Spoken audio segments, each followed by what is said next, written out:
नमस्कार दोस्तों, बकवास फिजिक्स के यूट्यूब चैनल पर मैं आपका दोस्त, आपका होस्ट फिजिक्स वाला विमल दिल से इस्तकबाल करता हूं। लेकिन अब जिस चैप्टर की बात मैं करने जा रहा हूं, ये पूरे सिलेबस का, चाहे जेई हो, नीट हो, जितने भी कॉम्पिटिटिव एग्जाम्स हैं, इसके आगे अच्छे आके नतमस्तक हो जाते हैं। ये वो चैप्टर है इलेक्ट्रोस्टैटिक्स। लेकिन फिर भी ड्यूटी है, चैप्टर नंबर 8 बोर्ड के अकॉर्डिंग ये चैप्टर के अंदर महत्वपूर्ण क्वेश्चन ढूंढने की बात करने जाए तो हर एक क्वेश्चन महत्वपूर्ण है। तो मैं उतनी डिटेल इस पे बात नहीं करूंगा, लेकिन जो प्रोबेबिलिटी बनती, क्योंकि इस चैप्टर के अंदर कंटिन्यूटी इतनी है कि अगर आप एक टॉपिक पढ़कर अगले पे जाओगे तो ही आपको समझ में आएगा, उसको पढ़ के अगले पे जाओगे तो ही समझ में आएगा। अगर आप जंपिंग करोगे तो आपको कुछ समझ में आने वाला नहीं है। इसलिए मैं डायरेक्ट जो सबसे ज़्यादा कीमती मैं वही बात कहूँगा। और दूसरी बात यह, अगर किसी को लगता है कि मैं चैप्टर स्किप कर रहा हूँ क्योंकि मेरे को एवरेज 70 में से 35, 40, 45, 50 मार्क्स चाहिए, तो ये चैप्टर आप स्किप कर सकते हो। 4 मार्क का चैप्टर है, जबकि चैप्टर इतना बड़ा है, 7 मार्क का होना चाहिए, लेकिन सिर्फ 4 मार्क का चैप्टर है विदाउट ऑप्शन। तो बहुत बड़ी दुख की बात है। लेकिन खैर, महत्वपूर्ण क्वेश्चन में गॉस थ्योरम का स्टेटमेंट बहुत कीमती है।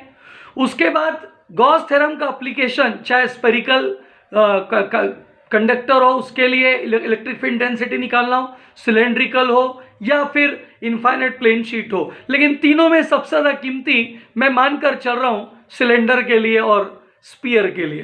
तो आप ध्यान रखिएगा, ये बहुत महत्वपूर्ण है गॉस थ्योरम के एप्लीकेशन वाला।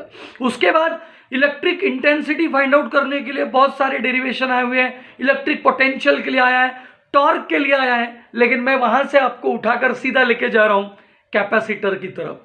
कैपेसिटर का सीरीज कॉम्बिनेशन, कैपेसिटर का पैरेलल कॉम्बिनेशन थ्योरी के लिए भी इंपॉर्टेंट है, न्यूमेरिकल्स के लिए भी इंपॉर्टेंट है, क्योंकि इनके सीरीज और पैरेलल कॉम्बिनेशन में रिजल्टेंट कैपेसिटी पूछने वाले क्वेश्चंस कई बार आ चुके हैं। इसके अलावा कई बार ऐसा हुआ है कि रिजल्टेंट कैपेसिटी दी है, इंडिविजुअल की कैपेसिटी फाइंड आउट करके निकालो। बोर्ड की बुक में एक बहुत अच्छा क्वेश्चन दिया हुआ है, सॉल्व्ड है, वो बहुत कीमती है, ध्यान रखिएगा, जिसमें 8-9 कैपेसिटर सीरीज पैरेलल के कॉम्बो में लगे हुए हैं, resultant effective capacitance find out करके निकालना है। वो बहुत ही कीमती क्वेश्चन है। Energy stored in a condenser वाला भी एक बहुत कीमती क्वेश्चन है, पहले सिलेबस से डिलीटेड था, अब कुछ भी डिलीटेड नहीं है, तो बहुत कीमती वो क्वेश्चन बनता है।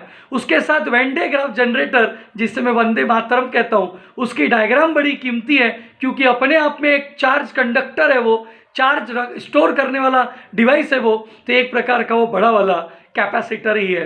तो उसकी डायग्राम की प्रैक्टिस बहुत अच्छे से कीजिएगा, क्योंकि ये महत्वपूर्ण से भी ज़्यादा महत्वपूर्ण है जो मैंने आपसे कहा। वैसे चैप्टर के अंदर पॉइंट चार्जेस को लेकर बहुत सारे पॉइंट चार्जेस अलग अलग जगह पर है, उन सबको मिलाकर इलेक्ट्रिक फील्ड फाइंड आउट करनी इंटेंसिटी, वो एक अच्छा क्वेश्चन बनता है।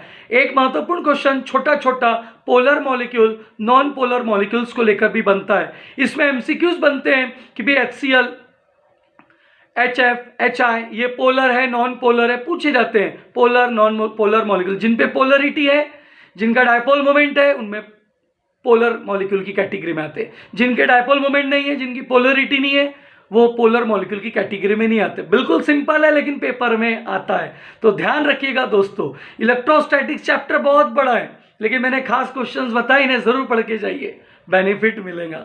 बताना जरूर कमेंट में एग्जाम के बाद फायदा हुआ है नहीं हुआ। मिलते हैं नेक्स्ट वीडियो में। वीडियो को लाइक कीजिए, शेयर कीजिए, चैनल को सब्सक्राइब कीजिए। बकवास फिजिक्स।